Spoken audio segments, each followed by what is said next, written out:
Daily nutrition food తీసుకున్నా కూడా ఒక్కొక్కసారి బాడీలో రోగనిరోధక శక్తి తక్కువైనప్పుడు మనకైతే అనారోగ్యం అయితే కలుగుతుంది ఫ్రెండ్స్. రీసెంట్ గా మా ఫ్యామిలీ వాళ్ళు అందరం కలిసి 11 days అయితే టూర్ వెళ్ళొచ్చాము. వేరే ప్రాంతం, వేరే గాలి, వేరే చోటు తిరిగి రావడం వల్ల నాకైతే దగ్గు, జ్వరము, గొంతు నొప్పి, జలుబు అయ్యాయి.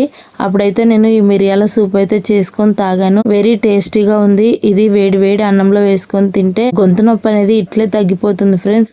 ఇందులో పెప్పర్ ఉండడం ద్వారా ఆ గొంతు నొప్పి అనేది ఈజీగా నయమవుతుంది. సూప్ ప్రిపరేషన్ కావాలంటే కామెంట్ బాక్స్ లో కామెంట్ చేయండి. నెక్స్ట్ టైం ప్రిపేర్ చేసినప్పుడు కంపల్సరిగా వీడియో అనేది నేను షార్ట్ రూపంలో అప్లోడ్ చేస్తాను ఫ్రెండ్స్. వేడి వేడి అన్నంలో ఇలా సూప్ వేసుకొని తింటే గనక గొంతు నొప్పి, జలుబు ఇట్లే నయమవుతాయి. శ్వాసకోశ ఇబ్బంది ఉన్న వాళ్ళు గాలి అడక చాలా ఇబ్బంది పడుతుంటారు. అలాంటి వాళ్ళు అప్పుడప్పుడు ఈ మిరియాల సూప్ చేసుకొని తాగాలి ఫ్రెండ్స్. ఇందులో పెప్పర్ ఉండడం ద్వారా మనకైతే గొంతు నొప్పి అనేది తక్కువ అవుతుంది. వచ్చిన తర్వాత బాధపడేదానికంటే రాకముందే మన ఆరోగ్యాన్ని మెరుగుపరచుకోవడం మంచిది అన్నట్లు వచ్చిన వెంటనే నేను మల్టీవిటమిన్, సి విటమిన్ అయితే వేసుకున్నాను ఫ్రెండ్స్.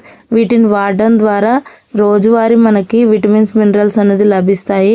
బాడీలో మనం కలుషితమైన ఫుడ్ ఏదైనా తీసుకున్నా కూడా ఈ విటమిన్ అనేది బాడీని క్లీన్ చేసేస్తుంది. సూప్ అయితే మా ఇంట్లో పిల్లలకైతే అందరికీ నచ్చింది. సూప్ అయితే వెరీ టేస్టీగా ఉంది. నెక్స్ట్ టైం మీకు టమాటో పెప్పర్ సూప్ ప్రిపరేషన్ కావాలంటే వీడియో అప్లోడ్ చేస్తాను. ఎంతమందికి ఈ సూప్ అంటే ఇష్టపడతారు, ఎంతమంది అనారోగ్యంలో ఉన్నప్పుడు దీన్ని తీసుకున్నారు కామెంట్ చేయండి ఫ్రెండ్స్.